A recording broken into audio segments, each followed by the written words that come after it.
Hey, everybody, and welcome to a brand new episode of That Tom Clancy Show. I am your humble host, Mr. That Tom Clancy, Chroma, Fictional Cat. So good to see you both here.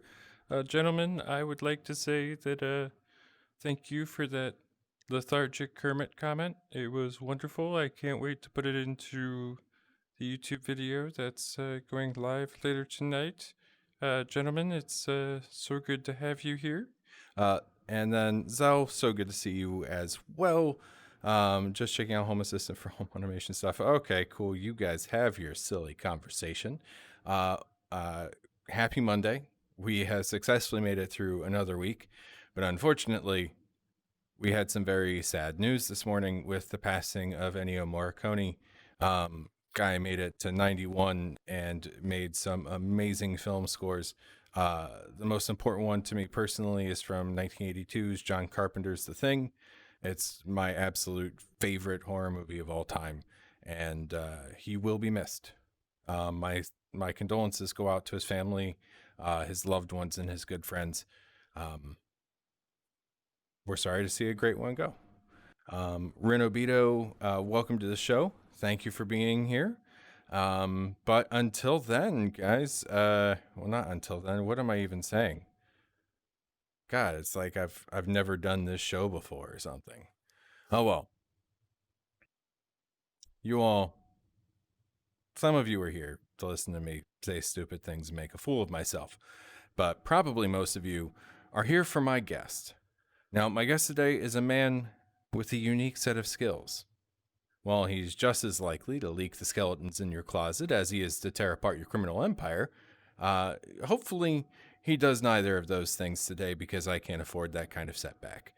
Bits and Pixels, please welcome Shawn Baichoo. I hope I said that correctly. It's pretty close. Baichoo, actually. Baichoo! Arrgh! Oh, great. Fictional Cat, come on, man. We just started the show. Boop. He just made me dab. Why you gotta do that to me? Oh yeah. Last show, my hands ran out of batteries and disappeared. For the record, I charged them to full capacity. So, welcome to the show, Shawn. Thanks, Tom. Thanks for having me. Absolutely, man. It's my pleasure, to be completely honest. Like, you're the guy who's done a bunch of things. I am the lowly internet robot in a garage. So, but Well, don't be too hard on yourself, man. I mean, you're providing a valuable service here. I would like to think so. At the very least, I keep Chroma and Fictional Cat in laughs at my expense. So Well, I that's good. figure. I want to say hi to Rumsha. I see she's online here. So, hey, Rumsha, how's it going? Awesome. Hi, guys. Thank you for coming to the channel. If this is your first time here, I do this several times a week with a bunch of different guests. Shawn happens to be my first guest of the week. Shadow Cat, thank you for being here. And then the rest of the week, it's going to be a bunch of independent game developers. So my couch is usually filled with people who do cool stuff. And Shawn, you do cool stuff, so you qualify. I'd like to think so. Thanks, man. Yeah. I will say though, fair warning, I did put a brand new firewall in the show, so please don't hack it. I think you should be good, man. Okay. I'm happy to hear that. So when I was looking at your IMDb, you have quite a diverse resume. Between Sure. performance capture, voice capture, fight choreography, some stunt work, takedown choreography. I didn't know that they actually got that specific with it, but Oh, they did, hey. yeah. So we've really kind of made this transition over from the early and mid 2000s to from basically the animators doing everything to now you're doing the things. Like, as a performance capture performer and actor, artist, I don't even think I know what the appropriate term for that really is. Uh, For Like, for what you mean specifically, what I do when I work on a video game, or you mean for yeah, that type? yeah. I Well, it's mean, motion capture. yeah, So I'm a motion capture artist, but I mean, or performance capture artist to be more specific. Performance capture is when you have not only the suit but also the helmet with the face cam, and they record your voice and your facial features at the same time. So performance capture is the complete performance, or capturing from the actor. Motion capture is just the body, and I do both. I'll do performance capture if I have a speaking part in a game, and I'll do motion capture for everything else. There's different applications to motion capture. For motion capture, there's cinematics, which are the like like scenes that transition or give story in games like Assassin's Creed, or you know any cinematic game like Grand Theft Auto or whatever. Then there's crowd life.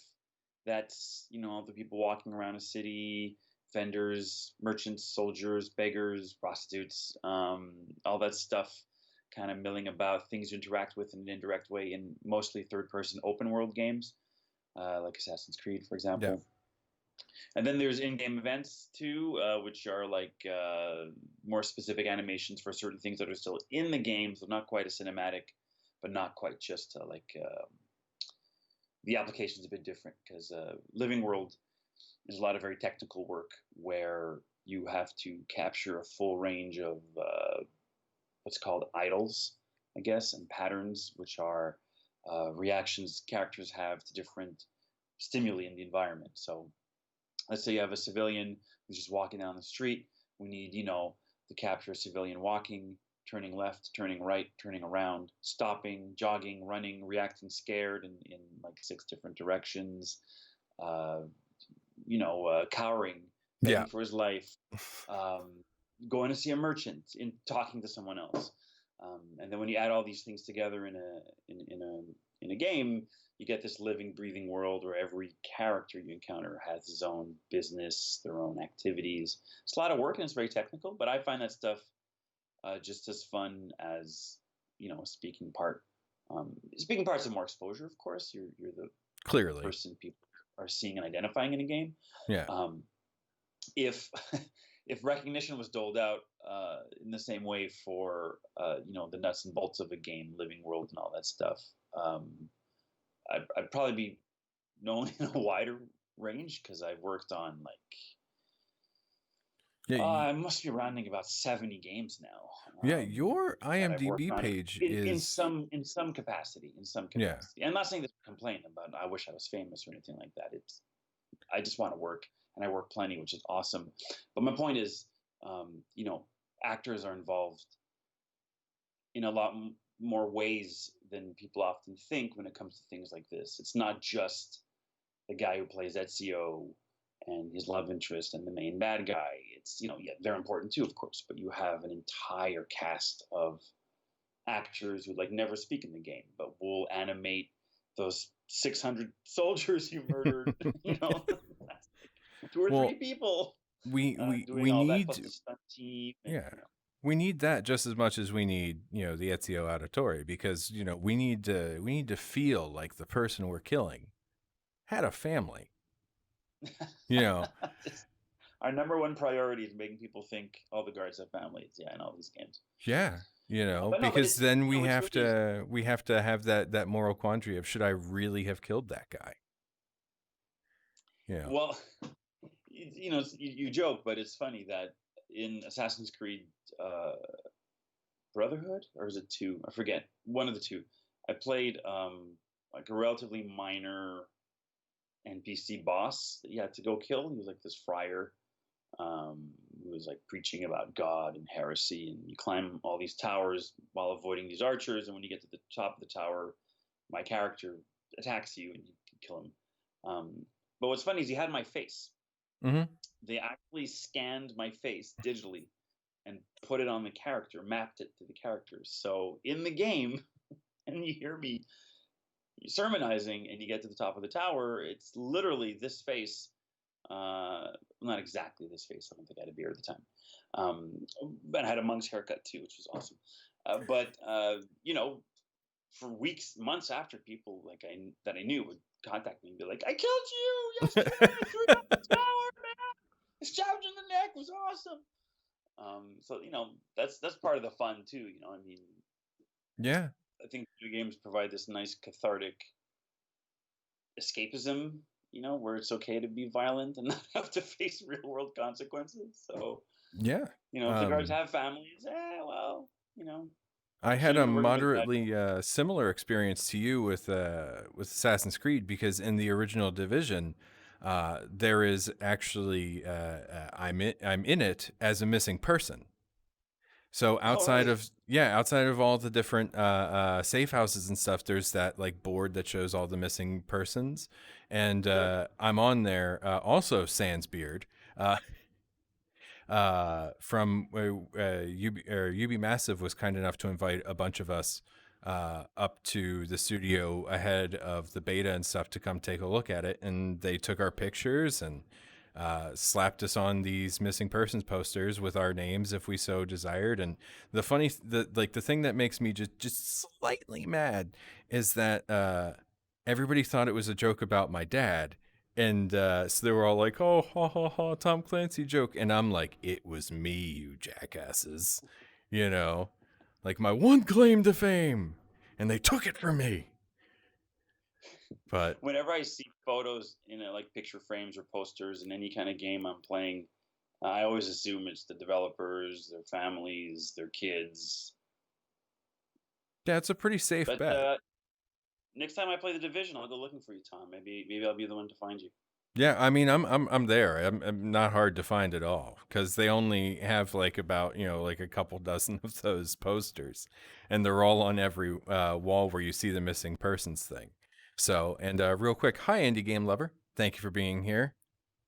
Pretty cool. Um, but yeah, that's pretty much. Other than that, like I've been in the credits of a couple games, and special thanks. I forget, it was Steve Byers was on a couple weeks ago, and I was like, hey.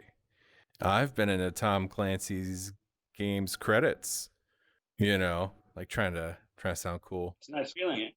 Yeah, it'd be nicer if it was like in like a did something role, but at the same time it was like I didn't know it was coming, and it was just like I was in the credits. So, but Well, for someone I'm such a big nerd and such a fan of video games that, if you had told me 20 years ago that I'd be making my living acting and working in video games, I wouldn't have believed you. You know what I mean? So like, just the fact that I can work on them and contribute in any kind of capacity to make it a better experience for people, myself included, right? Because I'm my own biggest critic, and I kind of inform anything I do in video games from the standpoint of what do I want to see in a game, what do I relate to as a consumer. yeah, And I coach sometimes other actors, especially when it comes to motion capture, if they have auditions or like a workshop coming up and they want to like just pick my brain a bit. How do you approach this or how do you do that? Because mocap doesn't have as much of an established playbook as say film or theater. Theater's been around for thousands of years. Film has been around for at least 100 years. yeah, I think. just over a century, really. Yeah. So you have all these pioneers and greats who've worked in those fields that you could read a book, watch a video, talk to someone, get mentored, and you know the do's and don'ts, right? As a film actor, it's like don't look into the camera, for example. That's a very basic thing. But like no actor who's any amount of training, or even without training, anyone who's familiar with film would know. Let's say you don't do that. But in mocap, because it's so atypical, because it's not quite theater and it's not quite film, but it's kind of something in between, and because they don't really teach that in school, or at least they didn't when I was in theater school. Now they do Well, as part of the curriculum. Um, People just don't know what they can and can't do. They don't know what their limitations are. They don't know what's a faux pas. They don't know what's allowable, right? So it's like the look into the camera thing. There are fewer hard and fast rules in mocap because unless you've done it for a while, you don't really know what you can and can't get away with. Because it's not just about the performance, about the technical aspect, and it's also about, and this is the point I'm trying to get to. It's about knowing the medium you're performing for. yeah, I won't perform the same way on film as I will in theater, and I won't perform the same way in a video game because that performance is based on that medium, the capacity of that medium, how much detail can a video game have in expressions and in communicating emotions and body language, which are the building blocks of a good performance. Um, so that's what's amazing about mocap is like you're always learning and adapting to the technology, which itself keeps getting better, and graphics keep getting better too. Like I just saw just like an hour ago, I saw just a very quick shot of the next Horizon Zero Oh, Dawn. God, that game looks great. There's a shot of Aloy just diving into the water. Just see her coming under the water, like it's unreal. Like, Yeah. and I see that, and I'm like, actors now have to do less and less and less when we perform, because like film, it just captures more and more, Yeah. right? Um, things you were talking about this earlier. Things used to be keyframe animated in video games. It was like cartoons, right? You did every frame by hand, and you got these really exaggerated, weird-looking movements that weren't very human-like, and that looked a bit stiff or weird and had no real sense of weight or impact or dynamism. Um, Now, like I see performances, motion capture performances.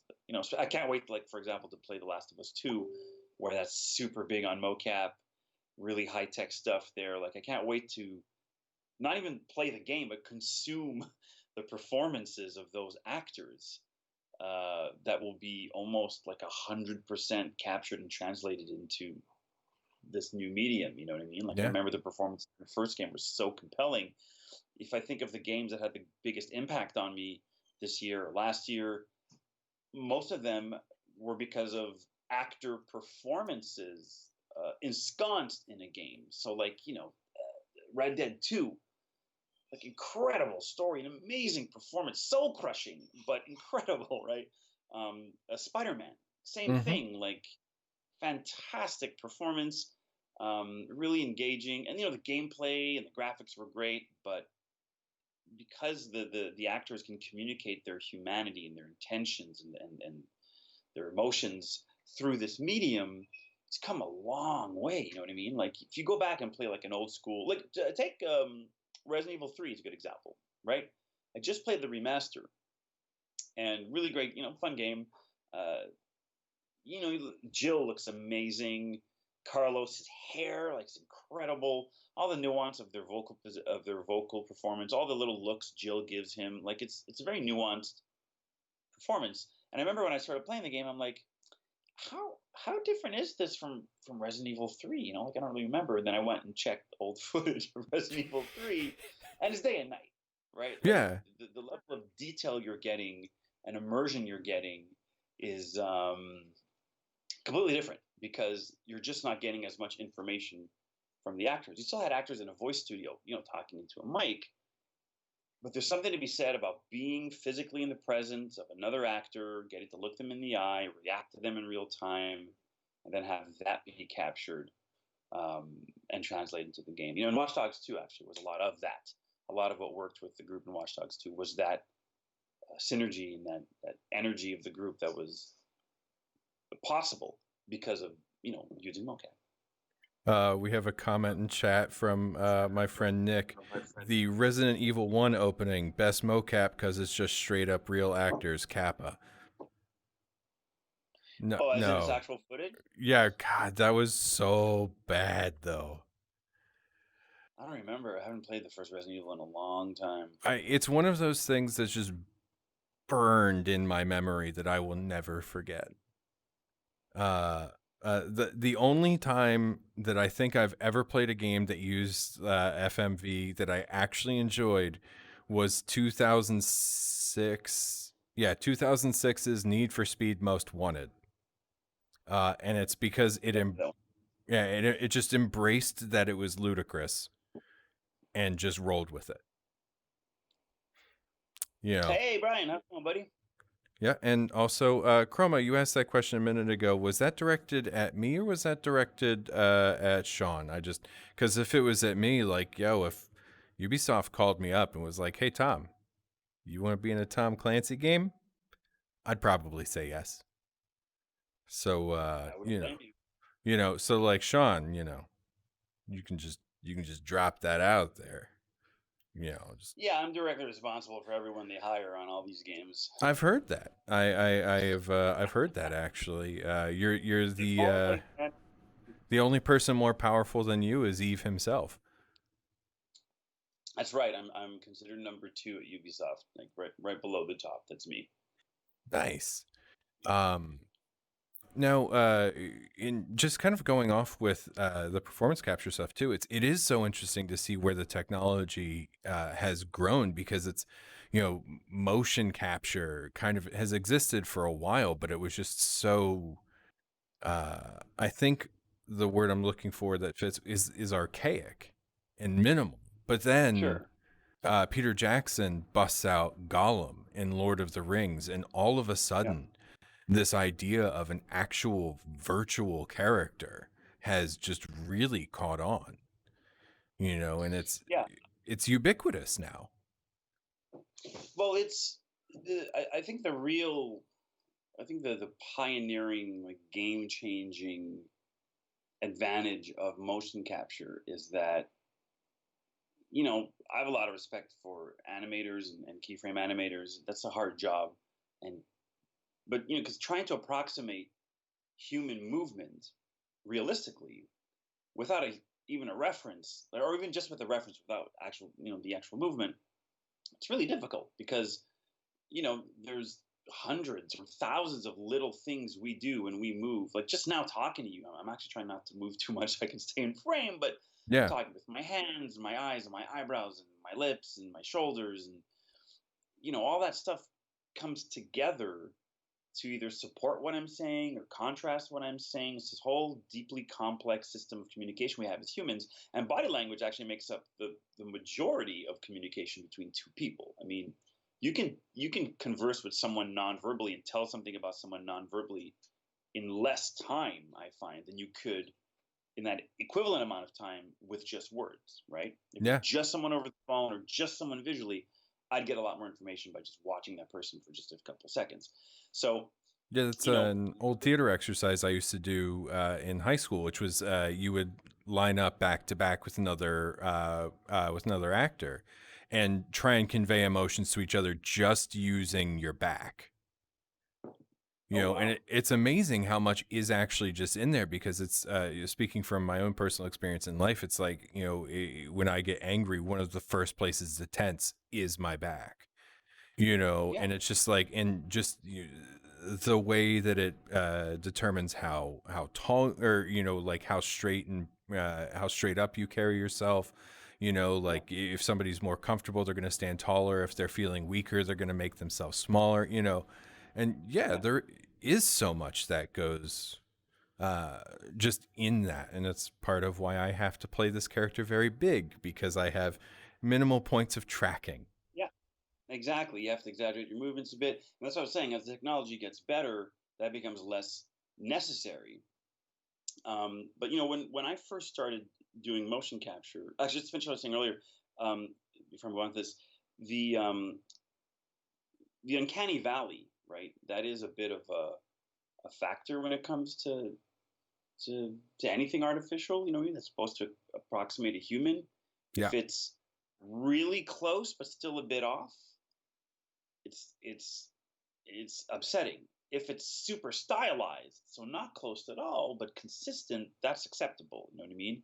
You don't watch The Incredibles and go, "Oh, they look like inhuman monsters." You're like, "Yeah, they look like they're people. Fine." They No, don't. they look like In real life, superheroes. those proportions would be screwed up, Yes. right? But because they set a certain tone, we don't mind.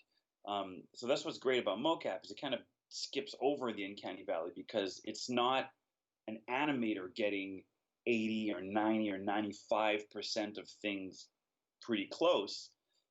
It's 100% because it's an actual person.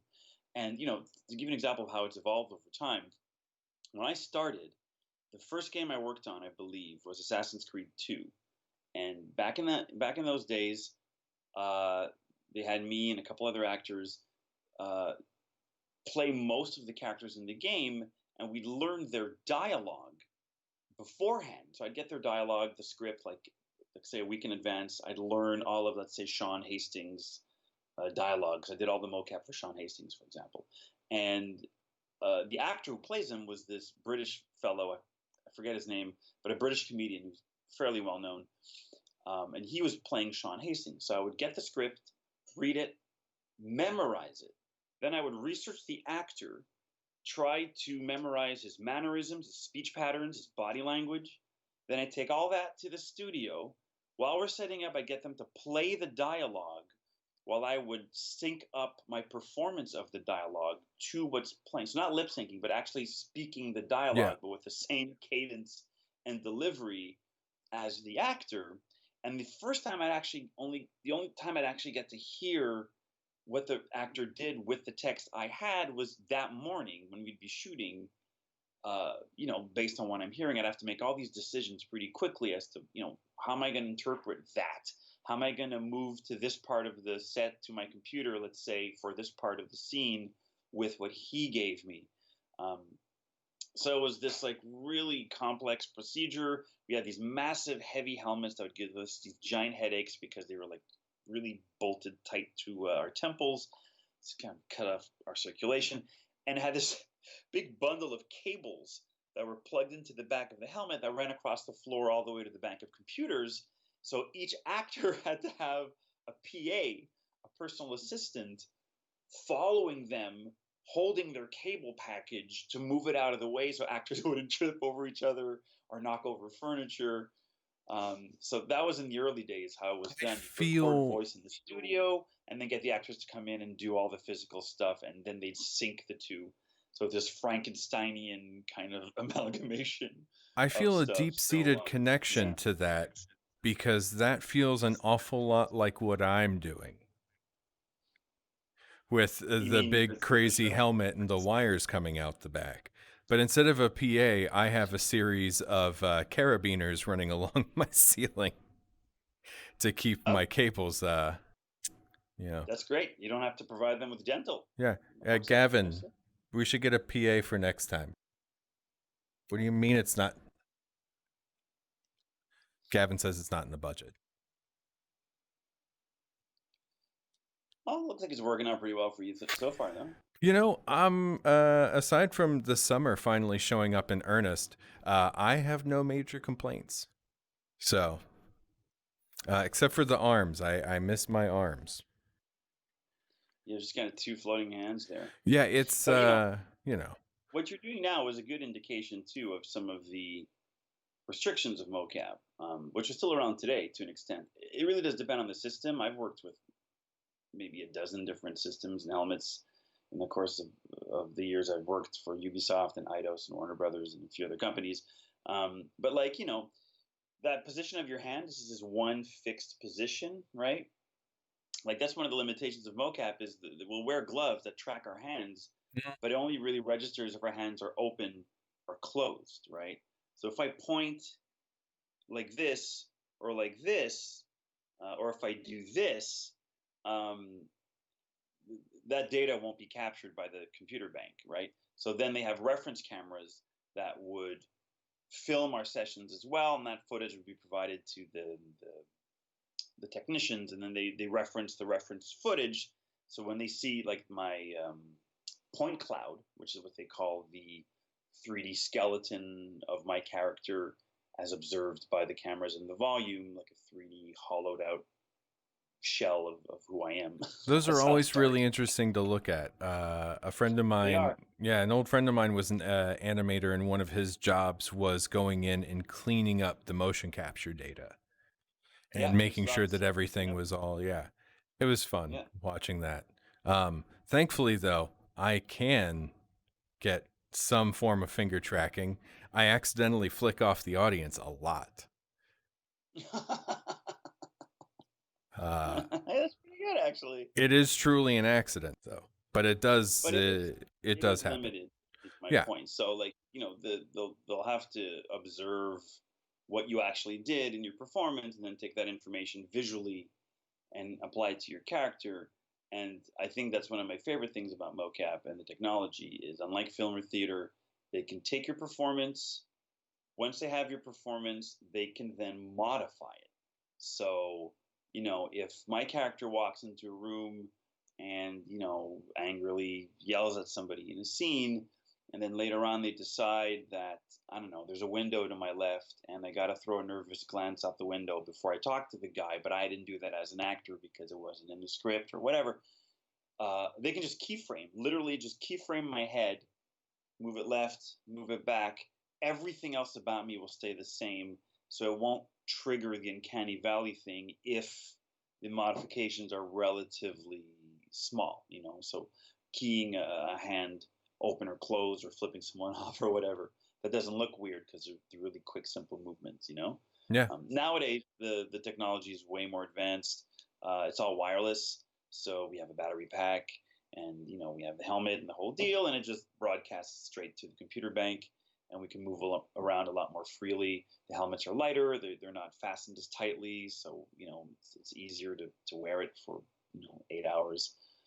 So it's definitely coming a long way, and I've been seeing a lot of ads on Facebook and other platforms about like self-contained mocap systems that you can use outside or in your I home or actually whatever. was talking with a rep from a company about one of those in relation to the show just last week. Rococo is the name of the company, and their suit. They do inertial tracking, is the way it works, but it has several limitations. Notably, in it doesn't do well around electromagnetic fields, so like active electronics. Um, it also because it's not being visually tracked like the systems that you're using or even what I'm using, it has a tendency of also losing where the floor plane is as well. Yeah, yeah, yeah. I was about to say that I've worked with. Um, I don't want to say cheaper systems because I don't know how much any of these cost. I mean, I know A when I lot. work at the big companies, they've got top of the line infrared cameras. But I've worked with other systems with more independent uh, game companies who still want to do mocap but can't afford to rent out. Game On, for example, which is Montreal's kind of premier independently contracted mocap and voice studio. Um, so people can't afford, top of the line mocap. They'll get, cheaper or more affordable systems that do work. And like I worked on a game which was, like some kind of top down RTS things. So characters are this big. So if the guy's doing a shoulder check or he's squatting or firing a rifle, you can still get that in a human way that looks cool, that's usable, even though it won't be high in detail because like you said, you often lose where the floor plane is, or there'll be a lot of clipping, or the signal will break apart and then like it won't track where your left arm is anymore and stuff like that. The more cameras you have when doing mocap, or the more emitters, depending on your system, just the more data you have, the more coverage you have, the better it all is, right? The more secure it is. Um, but whatever works, right? And I think, as with all technology, as it continues to progress, it'll all become cheaper and more accessible. I mean, if you think about editing software, right? I remember when I first started off as an actor, if I had a self tape to do that, I had to send to LA. I'd have to call up the ACTRA offices in Montreal, say, "Hey, can I use your boardroom? I have a self tape to do." They're like, "Yeah, come use my camera, our camera." I'd have to find a reader, a camera operator, go down there in public transit, right? Do all my filming in kind of one take because I couldn't edit it together, and Yeah. then take the tape and then FedEx it to LA for like $35, just to get a shot at a part. Now, because technology is advancing and becoming cheaper, You I can can do all literally that just on take your my phone. phone. Yeah. Take my phone, film a top quality audition, I edit it on my computer, and then I send it online to my agent who sends it to the right people. It takes half the time, costs me no money, and there we are. So I'm positive that 5, maybe 10 years from now, we're going to see mocap becoming a lot cheaper and more accessible, and maybe people start using it more and more. Because even like small games now will use mocap when they can. Even if it's just a guy running for 4 seconds, they'd rather do that with mocap than just keyframe it. It's just more efficient and it looks better. Yeah. So it's exciting. I think that the future is going to have some cool stuff with this technology and probably stuff we can't even imagine yet. Yeah. Well, one of the things that's definitely coming down the pipe is Unreal, the people who make the software I use, this is not an ad for Unreal Engine, but I love Unreal Engine. Please sponsor me, Unreal. They have an app for your phone which will actually do pretty good face tracking without any reference points. So you don't have to Yeah. like sit there and get all the little different dots and stuff, and like that's just crazy. I know. And look at all the stuff that's commercially available. Like, Yeah. you know, deep fakes, right? Ugh. Like a couple of years ago, I saw, like a deep fake would come out, and you're like, oh my god, like it must have taken the studio years or whatever to do that.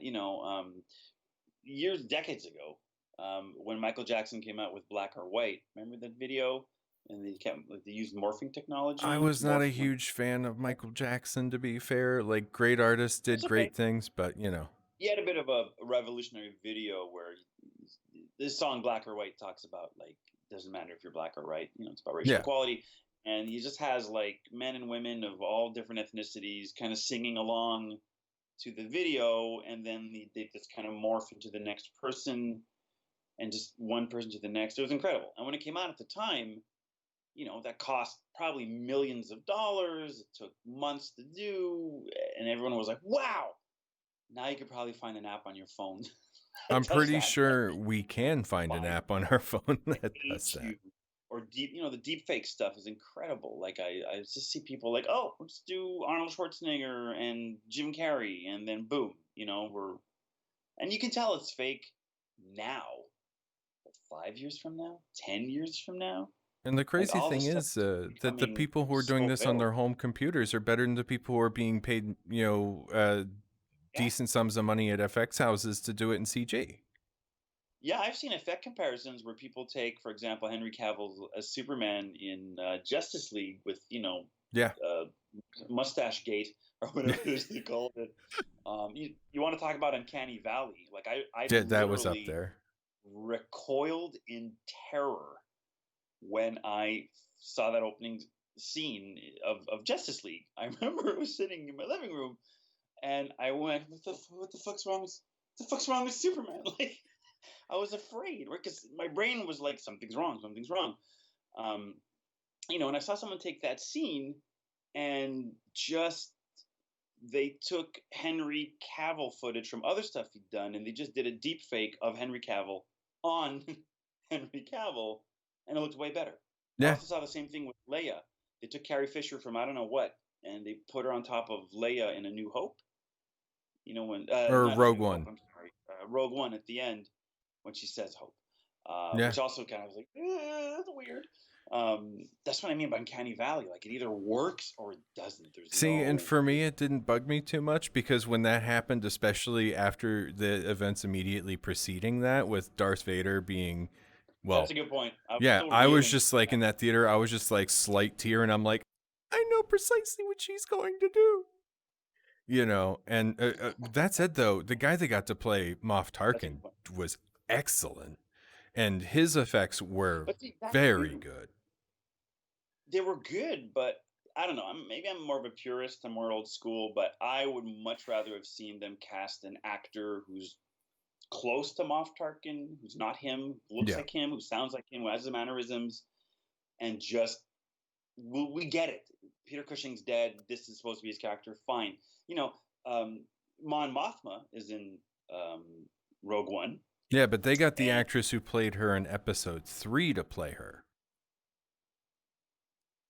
in episode Yeah, three. Mom Mothma was Oh, in a okay. deleted scene from episode 3, and so they got that Sure. But my point actress. is, it's not Yeah, the actor from Return of Return of the the Jedi. Jedi, right? So she looked like her. She sounded like her. We knew immediately who it was. We didn't, they didn't do a CG of her because that woman's not famous enough, I guess. But to me, the point of these movies isn't it's to tell the story. It's not to say, "Hey, look, it's Carrie Fisher." It's Yeah, to go, "No, no, Leia says this thing," or Tarkin had this scene with what's his face, not Peter Cushing. So, yeah. I've had people ask me about this in the past. What do I think about them, reviving dead actors or making people younger or replacing actors entirely with CG? And I think we're a long way away from being replaced, really, to the point where it's unrecognizable, like where you can't tell the difference. I don't think that's going to be anytime soon. There's such a broad spectrum of human emotion and nuance that we're going to need a lot more computing power before we can fully map that, I think. Can you just You know, imagine what our phones will be capable of doing at that era, though? oh my God. It's so crazy to think, too, that the device we use to do all these crazy things now is a phone, right? Yeah, Tell that to yourself 20 years ago. A phone with the thing with the dial. Well, dude. back in Yeah, my day, phones yeah. had dials. You see? Hey, Uh, hey. but no, that I thing is love gonna rotary browse the phones. internet and help me like do face swaps and stuff. Like that's crazy. Well, I mean, it's even as you were saying, just going with 20 years ago. I mean, 20 years ago, phones didn't have cameras. Phones didn't have color screens. Uh, No, you know, phones did one thing, yeah, one they thing called. only, and one thing I do the least with my device. I never call people. Yeah, I who? text them. I'll Yeah, message aside them. I from don't. like like stuff like this, who uses who calls people? Like that's something that like our parents do. You know, Yeah, exactly. Well, my mom doesn't have a device, and my parents refuse to have a computer or the internet or any of that stuff. You know what I mean? Um, mine but just yeah, man. I mean, refused to get good at it. it's but I find it exciting too. Like my buddy just got a new phone through work, and it unlocks when you look at it, right? I mean, that's right.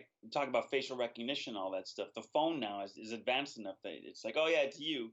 It unlocks. I look at his phone, it's like it tells me to fuck right off. Well, Yeah, not in so many words, but it's implied. I mean It's that would be it's very. funny if his phone did. Hey, Sean, fuck you. Hello, fuck you. No. Okay, fine. Just Oh make man, it clear. this is the most adult language episode of the show ever. Yes. Oh, I'm sorry. Oh, I it's saw fine. I saw a adult content warning off the top there. I thought that Yes. was an invitation for I me to kind put of that on there just in case. be more so. I have no like set rule about it. I try and avoid it myself just because like I feel that as an air quotes performer, that it forces me to find a more creative solution to things because man, it is so easy to just like fall back on swearing and there's nothing wrong with swearing. Swearing is excellent. I do it a lot when I'm not live on the internet. Uh, but you can ask Brian. He's met me. We have hung out before. And yeah, let's see. Pretty much, I'm looking through this chat. Well, Brian's right. You can't really have the guy who played Wrench and not have a clean interview. Yeah, Wrench does swear more than I do, but I tend to swear a bit when I want to underline something or make a point. I'm a passionate guy. You know what I mean? well, they're great words. You know, Well, it's fuck, that it's such a simple. versatile word. I mean, it's like a Swiss Army knife. It's a linguistic Swiss Army knife. Yeah. I mean, it's just the words exist for a reason, clearly. And there, I kind of like to think of them as like linguistic garnish. You know, when an Like parsley, adjective, right? yeah, like it's the the parsley flake that you put in the marinade. It's that little bit of lemon you squeeze on at the start of the meal. Like that's what it's there for. There Um, you go. I mean, it's just, yeah. Ooh, well, I set myself a little alarm when we were getting close to time because Sean is on a bit of a crunch. I don't know why. I didn't ask. If he has secrets, you can keep those secrets. But if it's going to be something cool, like wink. Would a ninja problem be considered something cool? It's Yeah, I just would they're say the everywhere. ninja problem's pretty cool. They usually attack around 8. So Oh, okay. Well, good luck with dealing with those ninjas. But we have 15 minutes. I set this alarm because I have this bit of a bit that I do uh, okay, with the show. It's called the 5 questions. okay. So I'm I guessing it's something to do have with 5 questions. it does in fact have to do with 5 questions. I have compiled a list of 5 questions that have pretty much nothing to do with the interview so far. I'm going to ask them to you one at a time. and I use them kind of as a litmus test on my side to get a good idea of who you are. So, Okay. don't worry, I'm only secretly judging you on the answers. So, Oh, you can openly judge me. It's fine. oh, I'm an actor. word, I get judged all the time. nice. So question number 1: can you hack the Gibson? Can I hack the Gibson? I'm not Yeah. sure I know what you mean by the Gibson. Look, you played a hacker in a game. I'm gonna ask you a question from the movie Hackers. Mm. Okay. I saw that a long time ago. I personally cannot hack the Gibson.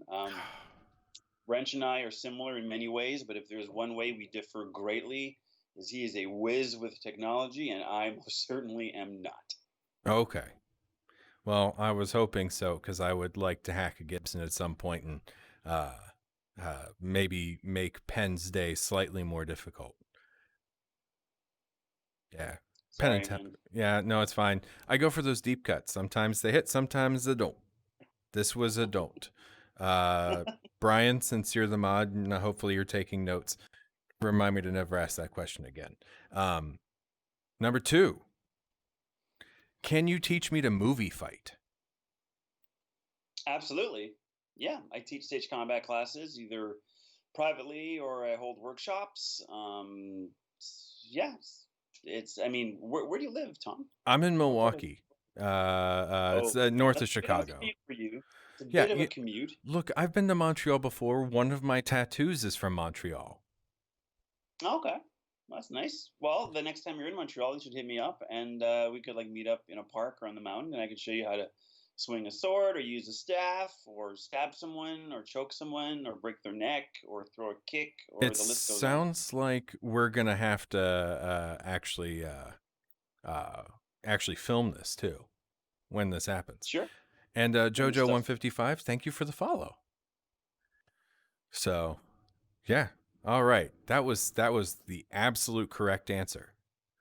Okay, good. I didn't So, realize there yeah, were right and wrong answers for these. oh, I told you I was judging. Uh, All right, good away, my friend. yeah. Question number 3. So I noticed you did some additional voices for a little game known as The Outer Worlds. Yes, I did. Would you ever want to live in an Outer Worldsian corporate space colony? Not really. I actually just started playing the game God, it's so good not though. too long ago. Finally got a copy of it, and I love the setting. Great world, great acting. A lot of my friends worked on that game too, which is nice to kind of see them pop up in there. I love space games and I love space exploration. I think I'm more of a either like Elite Dangerous or Star Wars future kind of guy, more than Outer Worlds kind of guy. Outer Worlds reminds me a lot of like Fallout, that kind of tongue-in-cheek, kind of not jokey but lighthearted take Yeah. on sci-fi. I prefer much This more like the I prefer satirical look. grittier. Yeah, I'm less of a fan of satire when it comes to space, and more a fan of either realism or, in the case of Star Wars, like space fantasy, that kind of thing. Word. But tremendous game though. Yeah, no, it's great. And I, the I, reason it reminds you of Fallout, if I I'm sure tapped you in there and know, I kind of looked. So but it's made by the same guys that made Fallout New Vegas, which is the best modern Fallout. yeah, I've actually never played the Fallout games, believe it or not. That's totally fine. They are I play a lot of games, but I just can't play them all. So there's some I have to kind of pick and choose and give a pass on occasion. look, the It's original fun though. 2 Fallout games are excellent. They have Yeah, that's what not I hear. aged well. And not Oh just no. in terms of visuals, like there were games that you could make in the 90s that you can't make now, and Fallout is one of them. But like Fallout 3, Fallout New Vegas, like they were excellent reinterpretations of Fallout into the modern age. So those are the 2 I would recommend. Okay, I may get Um, around to them eventually. yeah, they're fun games. Question number 4: coffee or tea? Coffee, Word. hands down. Up, Ren Obito. I got to do this. 1 second. Just for you, Ren. Um, I, Do you have to I, dab I when yeah, people dab? there are channel points, and for 250 channel points, you can make me dab. And my dab involves a silly sound, so which became a thing last week. So it's just become the thing. Um, okay, so last question number Yeah. 5. How has my performance been today? Is there also a right answer and a wrong answer for this question? Well, I'm also my original college education was also in theater, so I'm also 100% used to being judged. And Rin, thank you for the follow. Um, so yeah, I I'm think your performance is totally great, Tom. I like your show. I love the idea. It's certainly original. It's the first time I've done a podcast with this kind of deal going on. You look like you have a nice setup. You're a pretty calm, measured guy with some interesting questions. So yeah, man, I'd give you full marks. word. Thank you. Absolutely, man. The bowing and stuff because my torso is presently parented to my head. So when I get a tracker for my waist, then I'll actually be able to like really bow. Uh, Your head looks like a cross between like an old school TV and the Master Chief. That is part of what I was going for. The art I keep here in my back wall, that Super Mario World stuff, uh, it's made by this wonderful artist called VR_human on Twitter. And he made another piece which will one day be on the show. And when you see it, you'll fully understand where this comes from because it's heavily inspired by that piece. It's really Um, nice, actually. Thank you. Beautiful. And yeah, the Master Chief kind of idea of it was like part of what I added to make it, like legally distinct. Uh, can't have any of those Well, copyright uh, strikes. you conveyed it pretty well. Well, thank you. I mean, I picked up on it, so mission accomplished. Nice. Win. Well, let's see. Brian, 2 out of 10, not enough facial performance. He's not wrong. Brian, if you want to create this show from scratch, you're more than welcome to. I would love to see what facial performance you get from it. Uh, and then we got 16 says, thank you both for this. Was a real interesting listen. Thank you for coming. I'm glad you enjoyed the show. But let's see, we've got a few minutes left here, so I may as well You use answer it. some questions. I'm down. What was that? If anybody has any questions, I'm down as well. Yeah. Anybody in the audience have any questions? We got a few more minutes here before our guest has to go fight some ninjas. They're probably not going to land at 8 o'clock exactly. Just so you know, Oh, 8:03, 8:05. That's fine too. I'm not going to be like 8 o'clock. Bye. okay. Okay. That sounds Thanks, excellent, by the Rumsfeld. way. That's not a question though. That's a statement. Yeah. Dude, I've had a lot of fun too. You are like, without a doubt, like one of my chattier guests so far. Like, I'm sitting here and I'm all like, man, I would love to get What? like another. Chatty? Yeah, I'm like, I'm trying to get another question in edgewise, and I'm just like, where do I get in here? Yeah. Which is an excellent problem to have as an Ryan, a interviewer. question? I don't think so. Between That's a tricky question. I'd say they're different, Brian. Well, also, I probably shouldn't go into depth about the setups of either studio if I want to keep working for them. But they're different. Game On has Eidos. Eidos. Eidos had their own in-house motion capture studio for a while, and I worked quite extensively there on the Tomb Raider, all the Tomb Raider games, like the last 2-3 games were done there. So I did a lot of the stuff at Game On, but that was a really low quality, low yield kind of situation. We just got the barest minimum we could get. We did pretty well with it, but that was like didn't compare to Ubisoft. Ubisoft was like top of the line, but Game On, like I was saying earlier, they're the Montreal premier studio now for motion capture, and they don't really produce their own games; they just contract out. They did Outlast, for example, and they did. I think they did The Outer Worlds as well, actually, and stuff like that. Part of some little bits of the Batman games, I believe, the Arkham games. And so Game On has a huge volume, and they're set up for rigging work as well. So they have like scaffolding and pillars. They can put like harnesses, so they can have like guys do rappelling or harness work stuff that I think Ubisoft usually has to set up somewhere else to do that. When they do like Rainbow Six stuff, I think they have to outsource or not outsource, but set up somewhere that's more equipped for that. So they have their different strengths, but I'd say between the major ones in Montreal, which are Ubisoft and Game On, I don't think there's much of a difference in quality because I've done games for both and they've both turned out really well. And they're both staffed with some really good, knowledgeable people. And honestly, often they're staffed with the same people.